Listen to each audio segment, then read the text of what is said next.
I'm Lynn. Welcome back to Cooking with Lynn. You'll see I'm in a different location today, and this is my son's kitchen. My son Nathan, the baker. This is Nathan. Hello.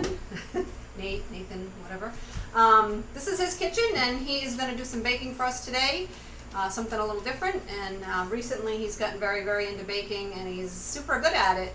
So he's been going crazy baking, and he's going to do what are you doing? So today we're making choux pastry. And you're probably going to see my dogs walking around us the whole time, but we're going to make it work. A little challenging, but we're going to do it. There's dogs, and there we go. Okay. So choux pastry is a very simple pastry that I think is really great for home bakers. The recipe today I'm making comes from Claire Saffitz. Her book is called Dessert Person. I like this recipe specifically because it weighs everything out in very even measurements. It's basically 100 grams of butter, a cup of flour, which is 130 grams. We'll go over that in detail more, but if you're looking for the recipe I'm using today, it comes from Dessert Person. And we're going to do the classic cream puff. It includes what's called cracklin, which is a butter and brown sugar mixture that you put on top, and it creates this beautiful sugar crust on top. So we're going to get started by heating up half a cup of water, and it's 113 grams of water and 130 grams of whole milk. I want to put this on medium high. Will the ingredients be in the book by grams and all that? Is it easily converted to? Yeah, it's all in grams. Okay. Yeah. And so we're going to start basically right off the bat to our water and milk mixture. We're going to add 100 grams of water. This is Kerrygold butter. I like it because it's a high milk fat content. You can get it in the grocery store. It doesn't matter what temperature your butter's at this point, because you're going to be melting it. The dogs are being so good. Yes, they're angels. And to this, we're also going to be adding about a half a teaspoon of salt. This is kosher salt, diamond crystal. And we're also going to be adding 80 grams of sugar. About 80 grams of sugar. Possibly less. The recipe will be up as well, posted with this video. It's 2 tablespoons, 13 grams of sugar. Sorry, it looked like a lot because I'm using caster sugar, so it was a bigger one. Ah. You can use any sugar you want, granulated or caster or powdered. It doesn't make a difference. So at this point, we're just melting this all together? Yep, so this is going to start melting, and then we're going to wait until it gets to about 180 degrees. We're going to make sure that we're getting all of our stuff to the correct temperature by using an instant read thermometer. I like using this one specifically. You can also use an alternative if you have it.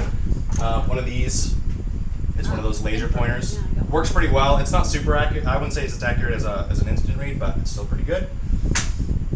And we're just going to let this come to a simmer. And while we're waiting, we are going to set up our... Talk about the other ingredients? Yes. We're going to set up our stand mixer. So you can make this recipe without a stand mixer. However, it's definitely a lot easier to do it with. Oops. Don't do that. Make sure your mixer is off. We should put the heavy cream in the fridge so it's cold for the whipping cream. Yeah, I actually have a heavy cream reserved, but it's fine. All right. All right. It's gotta be nice and cold when you whip cream. So we're going to be using the paddle attachment. And we're going to be using this to bring the choux pastry together with the eggs, and we're also going to be using it to make the cracklin and also a whipped cream we're going to pipe in some. So I'm just going to start by making sure we're heating up here. I have a convection stove. Is that what it's called? I don't know. Inductive stove? I don't know. I use an electric stove, which is terrible for baking, but it works. I guess it's a matter of getting used to it, right? You have to know your stove. Everything that says like medium low is always medium. Everything that's medium high is high for me. Yeah. So. But I always do medium high. It's kind of just the general. We're going to clean up as we go. So for the cracklin, we'll get to this a little bit later, but we're going to be using light brown sugar, a little bit of flour with a pinch of salt, and we're also going to be using 1 stick of butter that I'm still waiting to come to room temp, but it'll be there by the time we need it. And that cracklin just creates like a crust on top? Yes, exactly. So choux pastry is like in itself very flaky, but When it's been sitting for a little while, the crackling kind of just like makes sure that it stays like a really, really good consistency. So I really like using crackling. I only ever do it if I like am gonna split the choux pastry in half and then fill it and then make a little sandwich because that looks cute too. But I usually use crackling because it makes it super easy and it's amazing. Yeah. What else are we using? So that's the choux pastry there, Yep. the crackling, and then So we're gonna be just making doing whipped cream. Right? whipped cream. It's technically a creme chantilly, which sounds fancy, but it's just whipped cream. And typically the only difference from like an American whipped cream to a creme chantilly is chantilly is a little less sweet, and it's really just, it's what I'm. This is the same recipe I use for whenever I make whipped cream. It's Betty Hung's French Pastry 101, page 12, creme chantilly. It's very, very good. Both of these books are really great for beginner bakers because they have like variations. Not everybody wants to continuously make the most simple recipes over and over, and so both these books have really great there. We're there. Yep. And so what we're going to do now is we're going to shoot our flour into the mixture as quick as we can. If you want to get, and we're going to mix. We're going to mix. We're going to mix. I'm definitely going to make a mess because baking is very messy.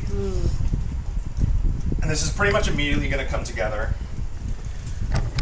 I turn my heat down just a little bit because I want to cook everything good. I don't want to scorch or burn. So it's continuous stirring. Is Yep. that the? So you really want to beat it.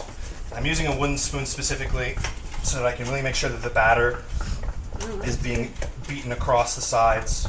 So you've taken it off the heat, but you're still kind of. It's on, no, it's still on. You just keep it on the heat because what you want to do is you want to cook that flour smell off. Right. And you're also, what's going to happen is there's going to be a thin film on the bottom of the pan as you're mixing. And I really like to mix until that film has been completely reabsorbed and the pan looks clean. Okay. That's going to give me a good idea that the butter and flour is kind of all together and we can move on. And this is actually quite a workout. Working those biceps and triceps. Did you skip your workout today? I did skip my workout for this. I'm just going to have one jacked arm for the day. Alright, so I think Looks pretty we good. are about, yep. All right. So it's going to look like this smooth kind of paste. And we're going to dump it immediately from the pot to our stand mixer, straight in. Okay. Turn it off. And so now this is at a temperature which we don't want to add eggs to at all. It's probably around 180, 185 degrees. So we want to wait until this comes down to about 160 degrees. In the meantime, we can talk about piping bags. So we're going to end up piping this. And you're going to want to get a piping bag. I put a piping bag in this container for easy access. If you're a beginner baker, they sell tiny piping bags in all of the stores that hold a couple of drops of batter of anything you make, and they're terrible and they're very messy. I recommend buying very large ones on Amazon. Yeah. They make piping much easier. Yeah. And if you don't have any piping tips, you can simply just cut the bag. I'm using just a simple dollop tip. I'm not entirely sure if it has an accurate name, but it's fine. So we're basically going to get this batter to the right temperature. We're going to start adding our eggs. And this is 5 eggs, which is about 300 grams. I like working with recipes that specifically use grams, especially when it comes to eggs. Because whenever you read, you're using 4 large eggs for something. If you're getting local eggs like I do, I live kind of in a farm town, and I really like getting local eggs from my local grocer. And they're always different sizes, so I always weigh my egg. You'll probably notice, I don't know if you can see, but you can see some like loose egg at the bottom of this. It's because at 5 eggs, I was a little under 300 grams, or 250 grams. I'm sorry, it's 250 grams. The whole recipe has 300, but we're using 1 for an egg wash.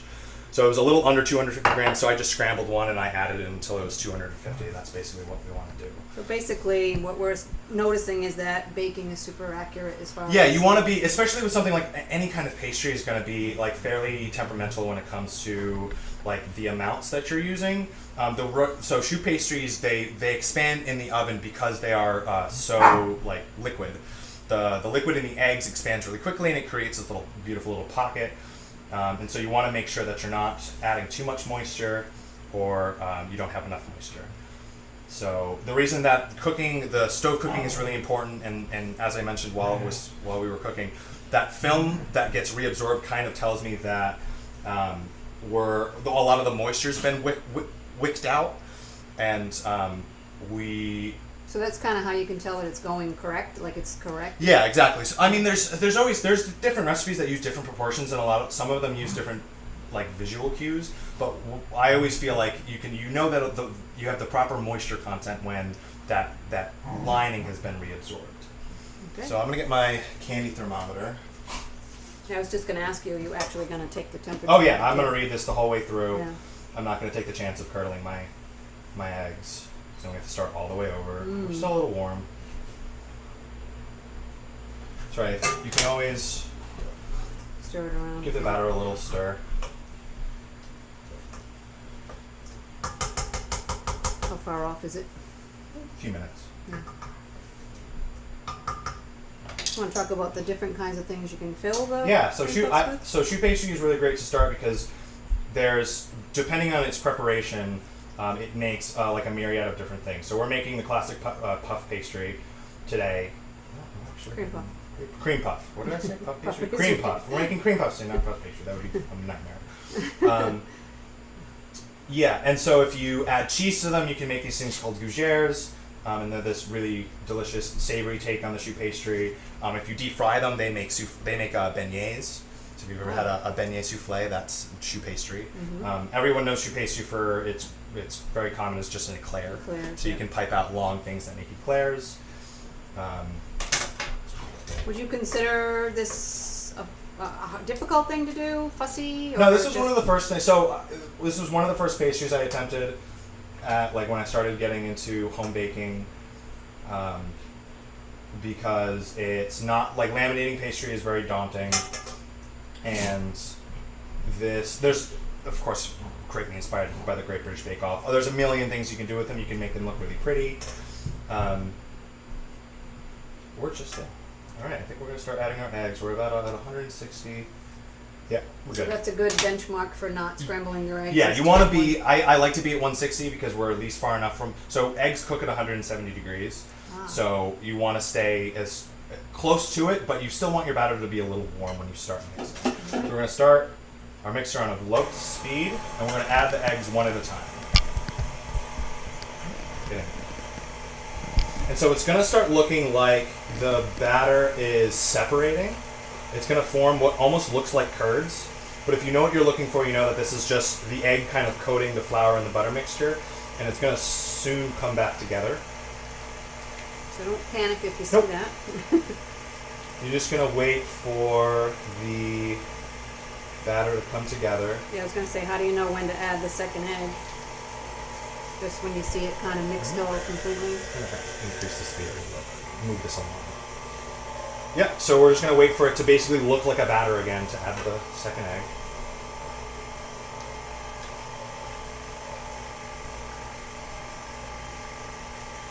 What made you pick that particular dessert person book? Who is she? She's from New York, and she was part of some test kitchen that the New York Times is affiliated with, and so they were constantly like putting out like different recipes and doing. So they did like videos about making gourmet pastry or gourmet versions of like Kit Kat bars, and I just added 2 eggs. It's fine. I can imagine it's probably hard to sometimes keep one from the second one. Sometimes I like to scrape the sides of the bowl down just to make sure everything's getting in there. I don't have any pockets.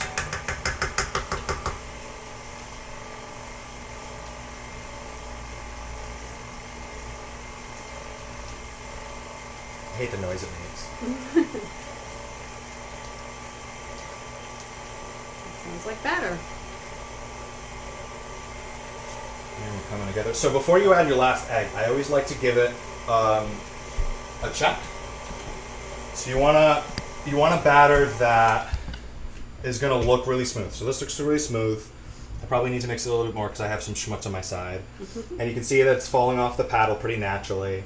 And when I stick a spatula, so you can tell it's definitely a little bit too thick because I'm not getting anything running off. And you want it to be able to form a V shape when you pull the spatula away from the batter. Of course, I'm gonna. So will that last egg? So yeah, we're actually going to scramble this egg, Oh. and we're going to add it slowly, because once you add the egg, if there's too much hydration, Take it out. there's actually I'm going to It's a straight can. If there's too much, if you add too much moisture to it, or you add too much egg, it's over. You have to start over. Interesting. So it's not necessarily always It's not. fine. So this is It's a visual thing. 250 grams is according to the recipe, but I always it's summer, it's humid. Yeah. I'm not going to take the risk of Yep. ruining my batter over impatience. So I'm going to add like half at a time. I'm going to help the batter along on the sides. I'm just going to let that come together. This is why you're the baker and I'm the cook. Because Baking is very precise, and you have to know what you're looking for.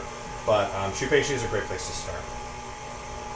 I definitely failed miserably the first time I made choux pastries. And I think that's part of it is to be aware that your first time or whatever might not go well, and to just stick with it and not. Yeah, give up. you're gonna fail. There's no way. If the viewers don't know, today is actually Lynne's birthday. Happy birthday, Mom! And so for her birthday this weekend, I was gonna make macarons and make her a beautiful birthday. The birthday cake came out great, but the macarons did not. And so things happen and bakes fail, and In you your make defense, do. They were okay.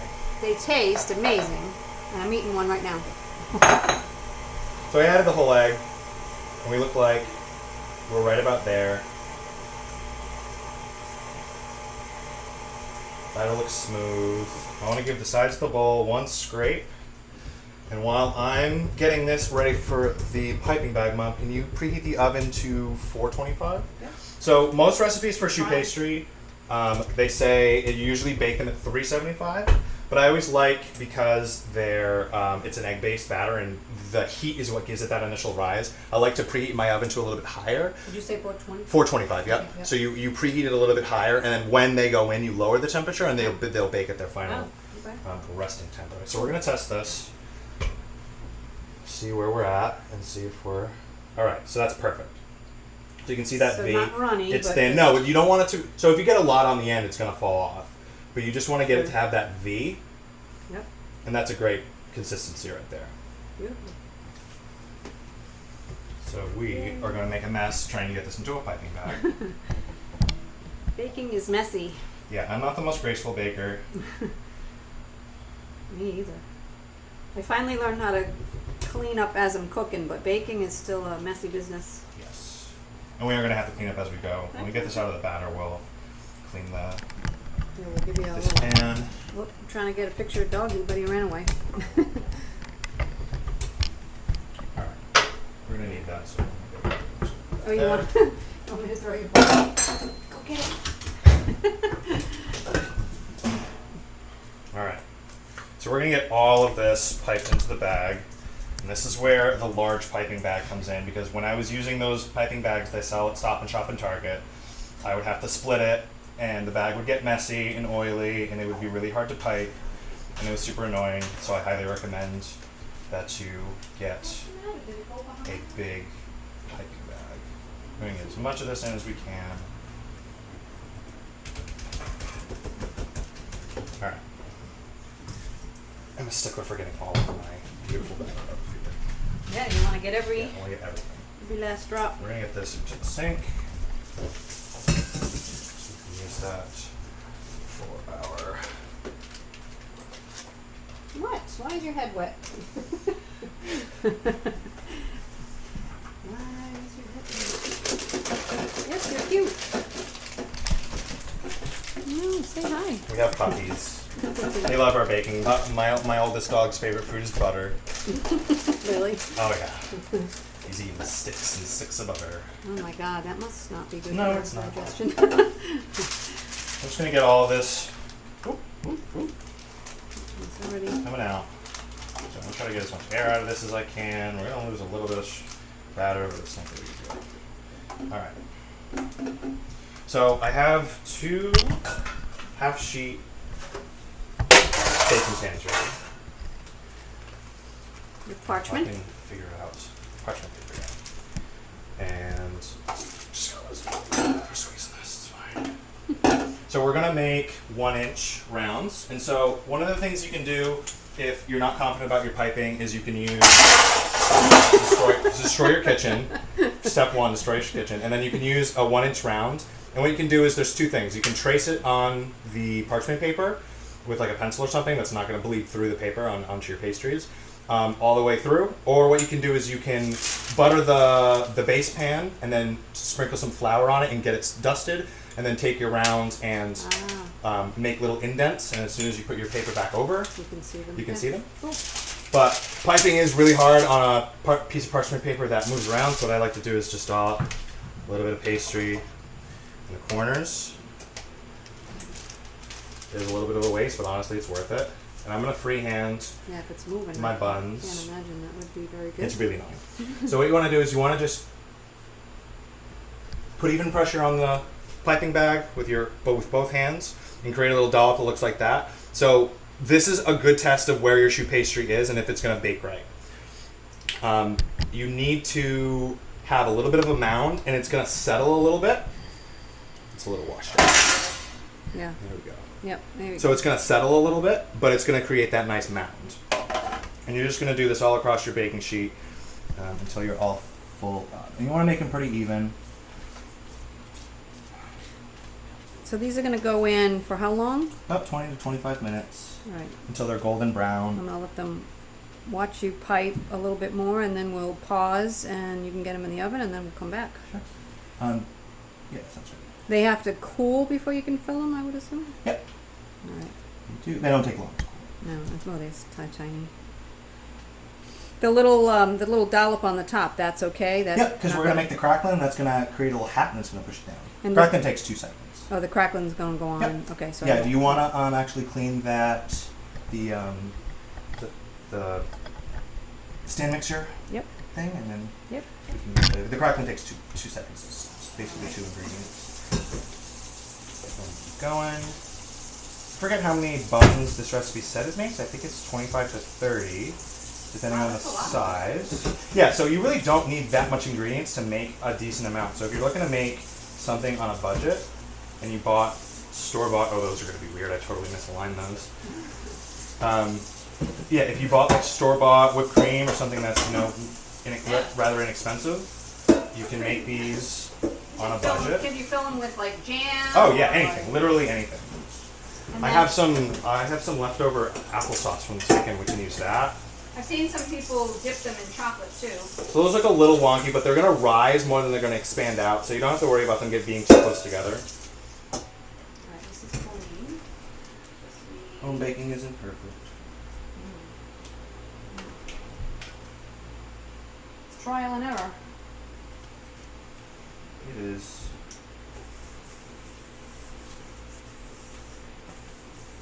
So if you were to pipe these in a straight line, you would get an eclair, Yep.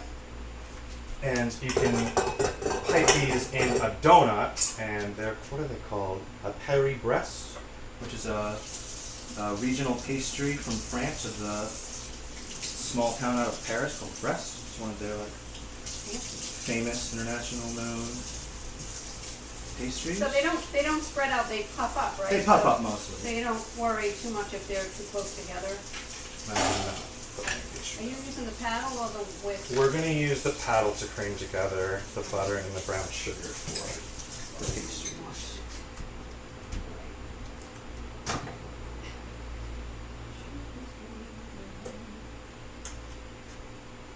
All right. And the crackling is optional? Yeah, so you don't have to put crackling on the top. You can actually keep a couple naked and see how they come out. So I'm coming to the bottom of the bag, so these are going to be a little wonky. That's all right. We're going for the gist. I'm sure when you get to the end, it's probably a little tough to get the last of the batter out, right? Yeah, I got like one left. Squeeze out like a toothpaste tube. Oh, did you Well, get a little? all right, that one's going to be weird, but it's fine. But No problem. point is, they taste good. So they look a little strange. If you're a perfectionist, then you can definitely pipe them better than this. Some of them are going to be a little strange. These look better, but honestly, they're going to come out great. And we can basically leave these at room temperature. They're going to keep their shape. They're not going to melt. It's a little warm in here, but it's fine. Well, to make crackling, it's very simple. We're going to make a little bit of space. And we are going to, in the bowl of a stand mixer. That milking on? Yeah, you can do that. Save the milk. So we're going to cream together a stick of butter. Now I'm using Cabot butter for this. It doesn't make a difference, but I just like the way Cabot tastes better in the crackling. Salted or unsalted? Unsalted, always unsalted. We're doing a cup of flour, 130 grams, and 150 grams of light brown sugar. And we're essentially just going to cream that together. Butter's a little cold, so it'll take a second. So it should be what, room temperature? It should be room temperature. It should be soft, but as it starts going, it'll pan out. Okay. And you're basically just going to make like a sugar paste with the butter, and then we're going to press it out in between. I'm going to grab some parchment paper. We're going to dump it onto a piece of parchment paper and then roll it out. I might have to give it a little hot. So does it come out like a dough? Kind of? It kind of looks, yeah, it kind of looks like, what if it actually comes together? The butter's a little warm. I'm going to work with my hands to warm it up. Like I said, you can do basically all of this at home with your hands and not a stand mixer. You'll just be a little dirtier. So. I mean, even a hand mixer, right? Yeah, a hand mixer would work. But it's just because the butter was a little cooler than it should have been. I'm just going to cream it together with my hands. But you wouldn't use melted butter though, right? No, you don't want to use, melted butter. No, it would Just room make it a temp. little strain. You definitely want to use room temperature. Like somewhere between 65 and 70 degrees. So you just So kind this of basically just comes together. like kind of kneading it, sort Yep. of. We're going to get it here. So it kind of looks like a cookie dough almost. And I'm just going to give it a couple of Yeah. folds to make sure it's homogeneous. We actually need to let this rest for a few minutes, so I don't know if you want to. A quick pause. Yeah, we'll do a quick pause. This has to go into the fridge for a couple of minutes to harden up. And then once that's hardened up, we'll put the little hats on the choux pastry. All right, we'll be right back. All right. All right. All right, so we have creamed together our light brown sugar. I pressed it in between two pieces of parchment paper till it's a couple millimeters thick. You can kind of choose. And we're basically just going to cut 1-inch rounds, basically as many as we can. You want to do this kind of quick because this is butter, and it's going to start melting, and the rounds are going to be hard to cut out if you don't do it kind of quickly. So we're going to move quick. So it needs to be kind of cold. Yeah, it needs to be cold because you want it to be able to be like pliable. You want to be able. Oh, I ruined that one. You want to be able to get it out of the off the paper in one solid piece. I've had it happen where I went to get one out and it kind of just collapsed and fell apart. So we have that. I'm going to use an offset spatula to pull them out. They're a little warm, but that's okay. And we're basically just going to put these on top of our little pastries. Yeah, so they just sit on top. Yep. And if you run out of rounds, you can just reform the crackling dough, put it back in a ball, roll it back out, make sure it's cool, and you're good. So as the buns are cooking, the crackling's going to start melting, and the sugar is going to caramelize, and it's going to solidify at one point. But the choux bun is going to keep rising.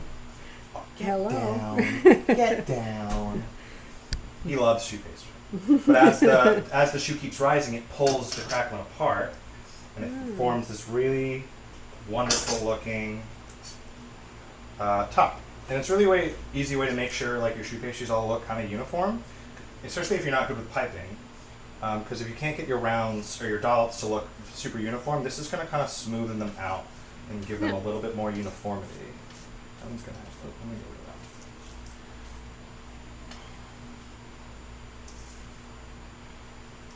So a little tougher to do in warm weather, Oh yeah, obviously. pastry making is always more difficult in warmer weather, but as soon as we get the last hats on here, we're going to pop them in the oven. We're going to reduce the temperature of the oven, and we're going to cut out the rounds we're going to put the rounds in the next one, and this is going to go in the oven. Going in. middle rack. That's.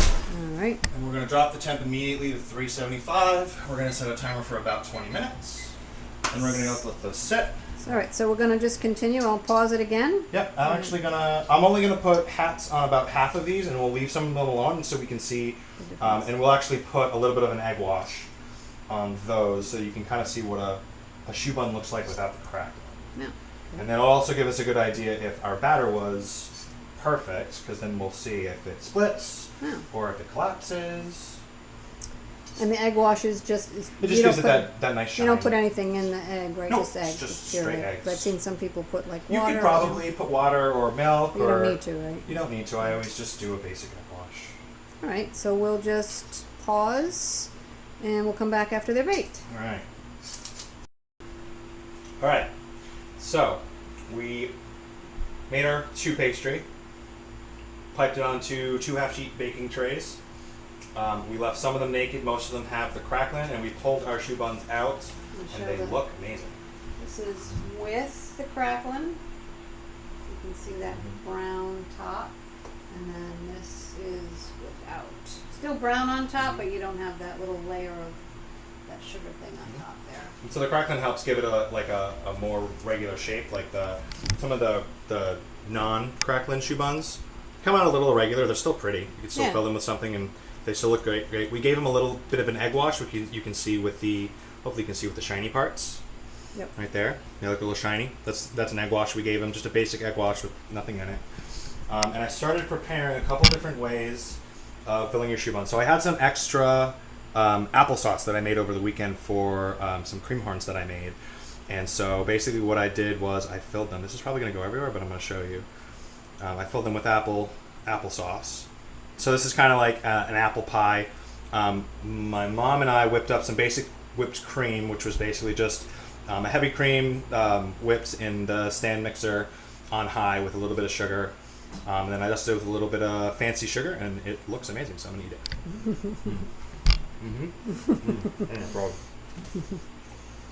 it. Where's mine? Hello. Actually fantastic. Wow. Get me in it here. Yeah. She's taking the 2-bite option. Wow. I'm a straight in the mouth kind of guy. Oh my god, just like apple pie. It's so good. So I prepared a couple different piping bags to kind of show. So the first thing that you want to know when you take your choux buns out of the oven, you're going to want to make sure that they have a nice golden brown bottom. The first batch we put in came out a little pale, and I had to put them back in. But after a couple minutes, they got right to the right doneness. And so I don't know if you can tell, but you can see in the center of the choux bun, there's a little bit of a hole. As the choux bun comes out, you're going to want to poke a hole in the bottom and let them sit upside down for like a minute, maybe 2 minutes. And that's going to help release steam out of the bun. If you don't do that, the bottom will actually invert, and you'll end up with a flat pastry that you're not going to be able to fill with anything. This one actually kind of collapsed. I'm not entirely sure why. But this is actually kind of a good example of what it would look like. So instead of keeping that nice puff the whole way through, I apparently didn't perforate it enough, and it collapsed. That's a good example of what would happen if you don't vent your choux pastry properly. So I have a couple of piping bags. This piping bag doesn't have a tip on it, and so if you have just basic type of piping bags and you don't have any tips, it's entirely possible to work with a choux bun without having a piping tip. So you're going to use the vent that you created for steam as your entry hole for the piping bag, and you're just going to puncture it, and you're going to fill it. This applesauce is a little thick, so it takes some effort. Get in there. Okay, there, it's exploded. And then, so I'm going to discard this. One sec. The excess off. And so if whatever you're putting in the bottom is thick enough, you're going to have a little bit of a mess on the bottom, and there's going to be a hole. That's pretty much how it happens. If you put creme pat in this or whatever, it's going to be messy on the bottom. But as long as your mixture is thick enough, it's not going to come out. So it's still delicious. This one's a little messy, but still good. I also have a piping bag here. This is a small piping bag that I said don't use, but I didn't want to use one of my big piping bags. So you could also fill these with whatever you want. Same idea, perforate it right at the vent hole, give it a little bit of whipped cream, wait till it kind of fills up. Sometimes if your choux buns are a little irregular, you want to twist them so you're filling in all the nooks and crannies. And then basically what you get is just let's see if I can do this without spilling it everywhere, just a cream puff filled with Yummy. deliciousness. Yeah. You know, God, I'm not gonna be able to eat and you dinner. could do with anything with this. You could fill it if you didn't do something savory on top. If you didn't do the crackling, this is a good base pastry. You could fill it with anything. If you wanted to put something savory in it, you totally could. But besides that, that's essentially how to make choux buns with crackling. You can use these to make other things. This is the exact recipe you'd make if you're making something fancy like a croquembouche. Yeah, and you can be very creative with this. This is a great recipe for home bakers to try for their first time and get creative, try different shapes. Yeah, and have fun. All right. All right, that's another episode of Cooking with Lynne and Cooking with Nate. I didn't really do anything except eat. But yeah, come back and see me again. We got another recipe coming up, a couple more in September. And again, check out the Cumberland Library's Facebook page and see all the great things we've got coming up. I'll see you soon.